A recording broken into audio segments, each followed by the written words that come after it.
top story, senator most likely to sponsor legislation entitled the Totally Random Sauce Act, Kyrsten Sinema, has sent shockwaves through the political world after announcing that she is leaving the Democratic Party and becoming an independent. Here's her official announcement, and please leave the room if you're sensitive to the world's most unnerving affect. I promised that I would always do what is right for the people of Arizona. Registering as an independent and showing up to work with the title of independent is a reflection of who I've always been.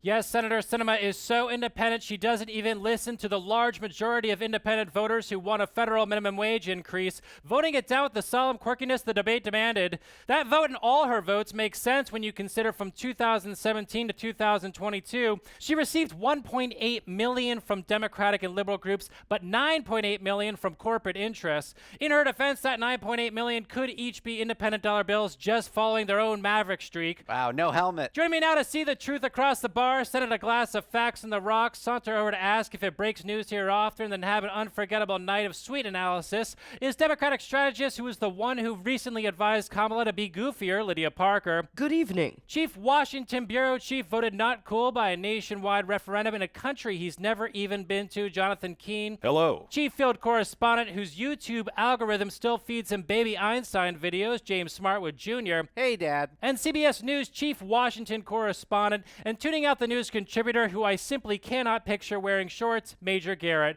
Hello, James. Major, let's start with you. What is motivating Senator Sinema's move besides her feeling a selfless duty to do what's right for Arizonians by cynically preserving her damaged political career? She's probably trying to avoid a Democratic primary, which seems inevitable. It seemed inevitable before she became an independent. Now there'll be an open field on the Democratic side. It's an open question whether Kyrsten Sinema, as an independent or a Democrat, could be the party's nominee, Democrat or independent, in 2024. So this is a gambit to try to preserve her political stature in the Senate, if only for a short period of time. Everyone in Congress should be an independent with their own agendas, walking around wearing their own little capitals, clawing each other's eyes out to appear with Chuck Todd every Sunday. Absolutely. This great country was built on individuals acting 100% independently. We all remember in 1944 when a bunch of 18-year-olds all independently decided to storm the beaches of Normandy. Or in 1969 when Buzz Aldrin and Neil Armstrong coincidentally went to the moon at the same time. And in that independent spirit, I'd like to announce that I am now a completely independent newsman. Ooh-wee! This is a rootin' tootin' studio you got here. Keene, shut the up. Independent newsman, what does that mean? Well, partner, it means no one tells me what to report. I just report what's in my heart. Isn't that right, Rusty? Keene, no one is independent. Everyone gets money from someone, even you. And don't you live with your mother? Well, every cowboy needs a place to rest his head. And it's my grandmother. I'm also on a horse. Really? A little Shetland pony is under here. Hey, little guy. So, Lydia, you're also independent? No, I just couldn't find a chair. Keene, if you're so independent, say something bad about Paramount Global right now. You know, I would, but that's not what's in this here cowboy's heart, especially considering how expensive Rusty's apples are. Okay, exactly. Moving on, the nation's thriving bilking industry took a major hit this week when the Department of Justice charged Sam Bankman-Fried with 8 criminal counts related to fraud and money laundering.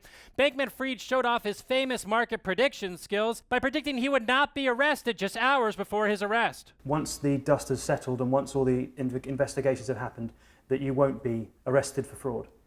I don't think I will be. I don't Is that me? think that I don't think that's another tried person. to do anything wrong. I don't think I committed fraud. In his defense, fraud isn't nearly as straightforward a concept as blockchain digicurrencies. FTX was so confident in their business model that they frantically recruited the credibility of celebrities including Tom Brady, Steph Curry, and Larry David.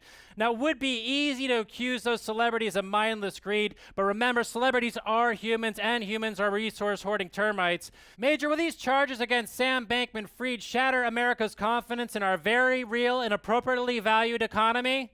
Not the economy, but the crypto economy, definitely. And I think the formal title for all these charges filed by not only the SEC, but the Justice Department could be summarized as follows. You sit on a throne of lies. Sick. Now, one of the charges alleges that Sam Bankman-Fried made hundreds of millions of dollars, or at least millions of dollars, of illegal campaign contributions. In Washington, that means he sat on a gilded throne of lies. I sat on a horse. Keene, you have to stop. You have to. I just think it's sad to see a young man taken down by the government just before he would have amassed enough wealth to use legislators like pawns. You know, with Musk and Bankman-Fried exposed, the search continues for the eccentric guy who we should hysterically hand all our money to. I don't know who he is, but he dresses like garbage, exclusively eats tomato paste, and works all day in a kayak. To our audience out there, I just want to say that unlike Sam Bankman-Fried, I, James Smartwood, am a confident charlatan for a reason. Big news is not some sort of media grift. We add real value to the news. There is no difference between a skyscraper, gold you can hold in your hands, and me saying things like the only poll that matters is on election night. Keene, what happened to your horse? Well, I couldn't hold back Rusty. He had dreams of his own. Also, he fell down the stairs. Okay, you have to clean that up. Don't make the custodian do it, please. I know.